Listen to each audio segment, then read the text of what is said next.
Bom dia, Shalom, a paz do Senhor Jesus sejam com todos vós. Hoje é 21 de agosto de 2021, vamos a mais um estudozinho do Manancial no dia de hoje, para a honra e para a glória do nosso Deus. E o texto de base de hoje do estudozinho do Manancial se encontra lá em Gênesis, capítulo 42, do verso 25 ao 38. Para a glória de Deus, vamos ler o texto. Os irmãos de José voltam do Egito, e ordenou José que enchessem os seus sacos de trigo e que lhes restituíssem o seu dinheiro, a cada um no seu saco, e lhes dessem comida para o caminho, e fizeram-lhes assim. Agora, irmãos, aqui José, ele tem um método de ensino diferente, né? Ele vai mostrar para os irmãos dele, é uma espécie de uma vingançazinha, né? Sem fazer mal de morte. Mas ele está provando agora para os irmãos dele que eles têm que pagar um preço. Deus não abandona os seus, irmãos. Deus não abandona você, Deus não abandona eu. Não importa a situação que eu esteja passando, Deus está no controle. Até o momento ruim da vida da gente coopera para glorificar o nome do Senhor. Você sabia disso?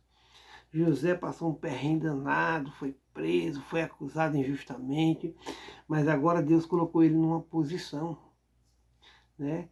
Ele agora é governador do Egito, né? Depois dele, só quem manda em tudo é o faraó. Então, assim, ele agora está governando essa parte aí, está administrando essa parte dos alimentos. E aí os irmãos que estavam passando fome vão lá para comprar comida. Só que aí José reconheceu os irmãos, né? E ele falou assim, agora é uma forma pedagógica de ensinar. E carregaram seu trigo sobre os seus jumentos e partiram dali. E abrindo um deles o seu saco para dar parte ao seu jumento na venda, viu o seu dinheiro, porque eis que estava na boca do seu saco. E disse a seus irmãos, devolveram o meu dinheiro, e ei-lo mesmo aqui no meu saco.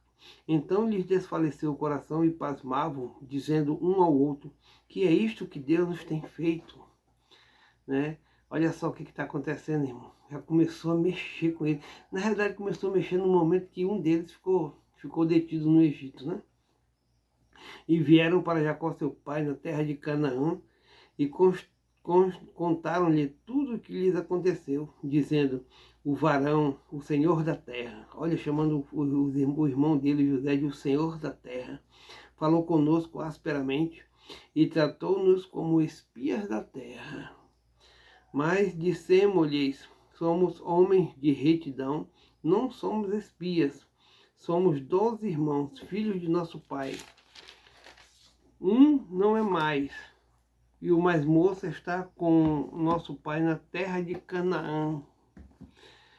E aquele varão, o Senhor da terra, nos disse, nisto conhecerei que vós sois homens de retidão. Deixai comigo um de vossos irmãos, e tomai para a fome de vossas casas, e parti. E trazei-me vosso irmão mais novo, assim saberei que não sois espias, mas homens de retidão. Então vos darei o vosso irmão, e negociareis na terra. Ei, José agora está tirando alguma coisa que está entalado nele, porque os irmãos deles os venderam, né? E ele passou muita coisa ruim, mas uma coisa nós temos certeza, irmão. Deus não abandona os seus. Até o tempo ruim, o tempo mau, o deserto, a tempestade que nós passamos, uma hora ela vai passar. E Deus não perdeu o controle da situação. Deus permite que o mal aconteça para que lá na frente ele seja glorificado. Você sabia disso? Que até o mal coopera para o bem daqueles que amam a Deus. Até o mal. Aconteceu um mal com José, ele passou um perrengue danado, passou um deserto, passou uma tempestade em alto mar, né? Passou perigo de morte, de tudo que você pensar.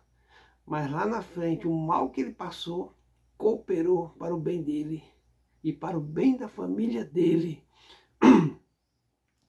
Eis que, despejando ele os seus sacos, eis que cada um tinha a trouxinha com seu dinheiro no seu saco. E viram as trouxinhas com seu dinheiro, eles e seu pai e temeram. Então Jacó, seu pai, disse-lhes: tendes-me desfilhado. José já não existe, e Simeão não está aqui.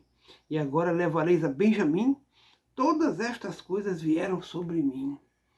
Né? Ele não sabia, mas bênção maior viria pela frente. Mas Rúben falou a seu pai, dizendo: mata os meus 2 filhos, senão te tornar a trazer. Dá-mo em minha mão, e eu tornarei a trazer. Ele, porém, disse: não descerá meu filho convosco, porquanto seu irmão é morto, e só ele ficou. E lhe sucede algum desastre no caminho por onde fordes, fareis descer minhas cãs com tristeza à sepultura. Quer dizer, um lugar de tormento, de tristeza, um lugar de angústia da alma. Né? Jacó estava tão assim, poxa vida, né? Se foi um filho que eu amava, agora vai o outro. Né? Então assim, irmãos, a gente tem que entender, a gente tem que pôr no coração que tudo coopera para o bem daqueles que amam a Deus, até o tempo ruim. Tem coisa que a gente não entende, né? Mas lá na frente a gente vai entender. Você vê que passou o que passou, e José, se você continuar lendo aqui, você vai entender que José salvou toda a família dele. Irmãos, e com a ida do pai dele para lá, para o Egito, é quando, depois de algum tempo, o povo se torna escravo, e depois Moisés vem para livrar esse povo. Então, assim, tudo coopera, irmão. Tudo coopera para o bem daqueles que amam a Deus, até o dia mau. Então, assim, a gente tem que confiar, a gente tem que orar, a gente tem que jejuar, a gente tem que estar na presença de Deus e confiar que Ele está no controle da situação, porque Deus não perde o controle da situação.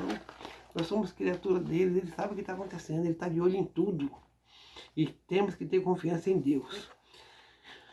E o estudozinho do Manancial nos diz assim, ó: Deus é fiel e soberano.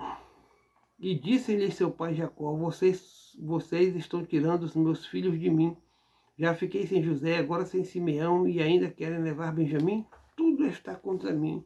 Na vida temos adversidades, e mesmo que saibamos como Deus nos tem conduzido, somos colocados à prova. Nesse processo, podemos não entender plenamente o que Ele está fazendo, e até mesmo podemos nos esquecer das promessas que Ele nos fez e de sua soberania sobre todas as coisas. Jacó estava vivendo dias muito difíceis. Era um homem experimentado, conhecia Deus, havia lutado com ele, e o Senhor tinha uma aliança com ele e sua descendência. Naquele momento, entretanto, o patriarca só conseguia ver a circunstância que estava vivendo, as lutas e a adversidade. Assim, a gente, quando está passando um desertozinho assim, a gente busca mais a Deus. Pelo menos aconteceu comigo assim. A gente ora mais, a gente se entrega mais, é quando há verdadeira, né, conversão. É quando há assim a entrega verdadeira a Deus. É no deserto, é na tempestade, é no meio do furacão. Que aí você se entrega verdadeiramente. Mas aí devemos permanecer firmes em oração, em constante oração. Talvez a dor do passado e o medo do futuro tenham feito Jacó perder a visão de que seu Deus continuava sendo o mesmo Deus, soberano e fiel. No versículo 36 ele diz: tudo está contra mim, retratando o estado em que se encontrava, como se pensasse que até Deus estava contra ele. Mas não, Deus não havia perdido Jacó de vista, não o havia abandonado. Pelo contrário, ele era o condutor da sua história. Podemos ver depois como o Senhor continuava conduzindo sua vida com grandes livramentos e vitórias para um futuro de realizações. Deus, falando por meio do profeta Jeremias, diz: bem sei os pensamentos que tenho a vosso respeito, pensamentos de paz e não de mal. Eu não sei como anda a sua vida, mas eu sei que Deus também tem conduzido sua história. E apesar das adversidades, dos desertos da vida, creia, Ele não o abandonou. Ele está com você e o conduz para o melhor.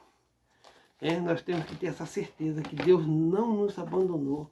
Deus está conosco e que nós devemos confiar plenamente nele.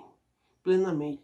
Jamais, irmãos, a gente fica preocupado assim porque a gente passa cada coisa nessa vida, mas Deus está no controle.